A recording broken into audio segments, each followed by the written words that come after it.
দোর্দণ্ড প্রতাপ, ক্ষমতা যেতেই ক্ষোভের ঢেউ, জনরোষ। উদয়ন গুহর কথা বলছি। উদয়ন গুহর বিরুদ্ধে ক্ষোভের পাহাড় দিনহাটায়।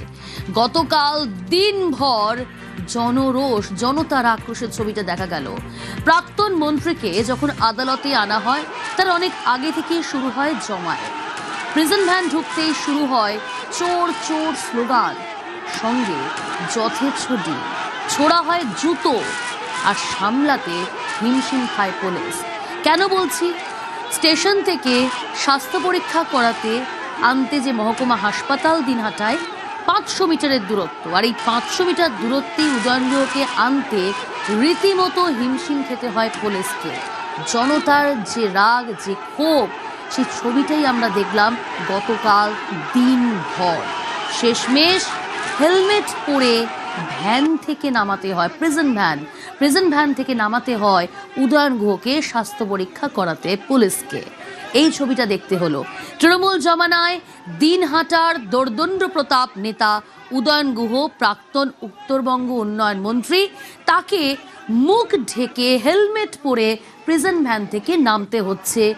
ডিম ছোড়া হচ্ছে তাকে লক্ষ্য করে, চোর চোর স্লোগান দেওয়া হচ্ছে তাকে উদ্দেশ্য করে, জুতো ছোড়া হচ্ছে তাকে লক্ষ্য করে। আর এই সব কিছু থেকে বাঁচতেই মুখ লুকাতে হলো এক সময়, অর্থাৎ তৃণমূল জমানার দোর্দণ্ড প্রতাপ দাপুটে নেতা উদয়ন গুহকে। যে ছবি এই মুহূর্তে দেখছেন, স্বাস্থ্য পরীক্ষা করা হচ্ছিল তখন তার। দেখুন, চোখে মুখেই আতঙ্কের ছাপ একেবারে স্পষ্ট, বোঝা যাচ্ছে যথেষ্ট আতঙ্কে রয়েছেন তিনি। কারণ বাইরে জনতার ক্ষোভ, জনতার আক্রোশ, রাগ, জনরোষের ছবিটা স্পষ্ট। বিক্ষোভ দেখাচ্ছেন বিক্ষোভকারীরা, শাস্তি চাইছেন তারা। যেভাবে তাদের ওপর অত্যাচার করা হয়েছে, সাধারণ মানুষকে সরকারি প্রকল্প সুযোগ সুবিধা থেকে বঞ্চিত করা হয়েছে, তার প্রতিবাদ জানাচ্ছেন, বিক্ষোভ দেখাচ্ছেন, শাস্তির দাবি তুলছেন সাধারণ মানুষরা, বিক্ষোভকারীরা। হাসপাতালের বাইরের ছবিটাও একই। হাসপাতাল থেকে যখন তাকে বের করা হয়, বের করে নিয়ে যাওয়া হয় আদালতে, তখনও তাকে হেলমেট পরিয়েই বের করে নিয়ে যাওয়া হয়, প্রিজন ভ্যানে তোলা হয়। সেই ছবিটাও দেখাচ্ছি আপনাদের।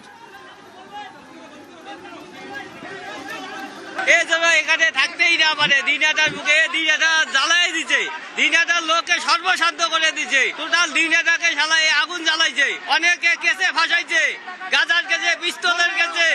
এর জন্য কঠোরতম শাস্তি হয়। আমরা এটাই চাই। ডিম তো দূরে কথা, পাথর মারা দরকার। হলো রাবণের গোষ্ঠী, এই রাবণকে মারি একদম শেষ করে দিতে হবে, এদের বংশকে শেষ করে দিতে হবে। শিশুমঙ্গল হসপিটাল করতে চাইছে, যার জন্য হাজার হাজার কোটি টাকা তুলছে।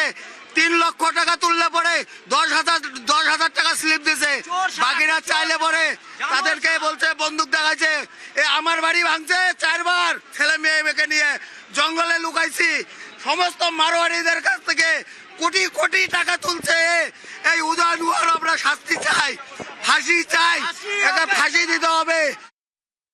ঘরের বাবদ কত টাকা দিয়েছিলেন উদয়ন গুহকে? 45,000 টাকা। 45,000 টাকা। তারপরে থানায় গিয়ে কি অভিযোগ জানিয়েছিলেন? থানায় গিয়ে অভিযোগ জানাইছি। কি জানাইছেন অভিযোগ? এটা ওদের বিনা পয়সার ঘর, এটা হ্যাঁ আগে ফুল বেচে আমরা খাই। হ্যাঁ, কোর্টে গেছিলেন তো? হ্যাঁ, কোর্টে গেছি। কোর্টে গিয়ে ম্যাজিস্ট্রেটকে এসব বলছেন? হ্যাঁ, বুঝতে ভালো আছে। নিজের এলাকায় একা উদয়ন, দিনহাটার ভূমিপুত্র, সেই ভূমিপুত্র একা। কারণ কোনো আইনজীবী, বার অ্যাসোসিয়েশনের কোনো আইনজীবী তার হয়ে, তার পক্ষে সওয়াল করলেন না গতকাল। তারা নারাজ, অর্থাৎ দিনহাটার আইনজীবীরা উদয়ন গুহর হয়ে সওয়ালে নারাজ। রাতা কল্যাণ বন্দ্যোপাধ্যায়, তিনি অনলাইনে সওয়াল করলেন উদয়ন গুহর হয়ে। 7 দিন পুলিশ হেফাজতের নির্দেশ বিচারকের। গোপাল সাহা নামক ব্যক্তি আছে, উনি একটা অভিযোগ থানায় দায়ের করেছিলেন হাউসিং ফর অল আরবান। তো ওই স্কিমে বেনিফিশিয়ারি যা বেনিফিট পাবে, ওটা পেতে গেলে ওনাকে জোর জবরদস্তি করে টাকা নেওয়া হয়েছিল।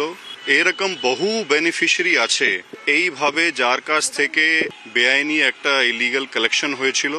অ্যাপ্রক্সিমেটলি মোর দেন 4.4 crores হিসাবে অ্যামাউন্ট যাচ্ছে। ওর আজকে অ্যারেস্ট করে ওনাকে কোর্টে প্রডিউস করা হয়েছিল। কোর্ট থেকে 6 দিন পুলিশ কাস্টাডি আমাদেরকে দেওয়া হয়েছে।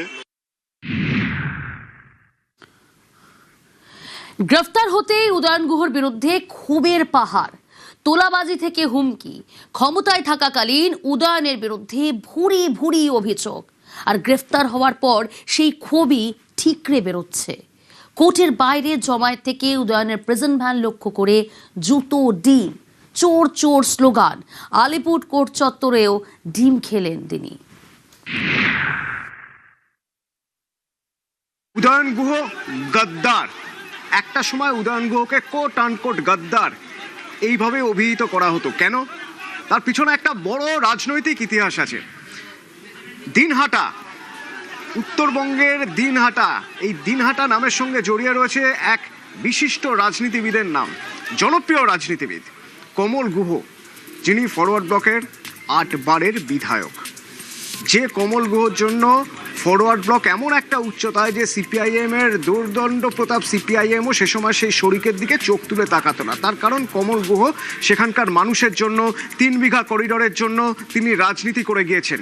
সেই কমল গুহর ছেলে উদয়ন গুহ, তিনিও ফরওয়ার্ড ব্লকে, এবং তিনি রাজনীতিতে আসার পর থেকে ধীরে ধীরে তার জনভিত্তি এমন তৈরি হলো, প্রথমত বাবার লিগাসি, এবং সেই লিগাসির পর উদয়ন গুহ নিজে একজন দাপুটে নেতা, লড়াকু নেতা ছিলেন। সে সময় মানুষের কথা বলতেন, যেমন তার বাবা কমল গুহ বলতেন, একেবারে ওই ছিন্নমূল মানুষগুলোর কথা বলতেন, যারা একদম বর্ডার লাইনে রয়েছেন তাদের কথা বলতেন। কমল গুহ রাতারাতি জনপ্রিয় নেতা যেমন ছিলেন, তার ছেলেও বাবার হাত ধরে জনপ্রিয় নেতা হয়ে গেলেন। এবং সেই জনপ্রিয়তা এমনই 2011-এ যখন পুরো রাজ্য জুড়ে সবুজ ঝড়, তৃণমূলের সামনে যে আসছে খড়কুটোর মতো ভেসে যাচ্ছে, সেখানেও 2011-এ এই উদয়ন গুহ ফরওয়ার্ড ব্লকের হয়ে জিতেছিলেন দিনহাটা থেকে। কিন্তু তারপর সময়ের সঙ্গে সঙ্গে একটা সময় তার মনে হলো এবার তার রাজনৈতিক সুবিধাগুলো পাওয়া প্রয়োজন। আর রাজনৈতিক সুবিধা পেতে গেলে তো বিরোধী রাজনীতি দলে থাকলে হবে না, ক্ষমতার অলিন্দে ঘুরতে হবে। ক্ষমতার অলিন্দে ঘুরতে গেলে শাসক দলে যোগ দিতে হবে। 2015 তৃণমূলে যোগ, এবং কি পেলেন এই এতগুলো মানুষের কাছ থেকে গদ্দার তকমা।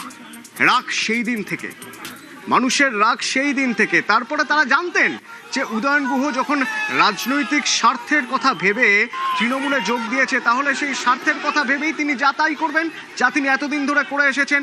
কি করেছেন না, আবাসের জন্য যে টাকা আসছে সেই টাকা থেকেও কাটমানি নিয়েছেন। তিনি কি করেছেন, যা সঙ্গীত শিল্পী যদি হয়, তিনি যদি তার এমন কোনো গান করেন যেটা তার পছন্দ না, তাহলে তাকে প্রাণে মারার হুমকি দিয়েছেন। দিনের পর দিন তোলা তুলেছেন। মানুষ এগুলোর সঙ্গে পরিচিত, তার কারণ মানুষ বুঝেই গিয়েছিলেন যেদিন বাবার ওই লিগাসি ছেড়ে, ফরওয়ার্ড ব্লক ছেড়ে শুধুমাত্র রাজনীতির কথা ভেবে রাজনৈতিক স্বার্থ চরিতার্থ করতে শাসক দলে মিশেছেন, সেদিন থেকেই গদ্দার হয়ে গেছেন উদয়ন গুহ। তাই উদয়ন গুহর উপর এত রাগ। দিনহাটা মহকুমা আদালতে যখন পেশ করা হয় উদয়ন গুহকে, এইভাবে ক্ষোভ উগরে দেন সেখানকার স্থানীয় বাসিন্দারা, জনতা, জনরোষের ছবিটা। শুধু কি উদয়ন গুহ না, উদয়ন গুহকে গতকাল দিনভর এইভাবেই তাকে লক্ষ্য করে ডিম ছোড়া হয়, চোর চোর স্লোগান শুনতে হয়।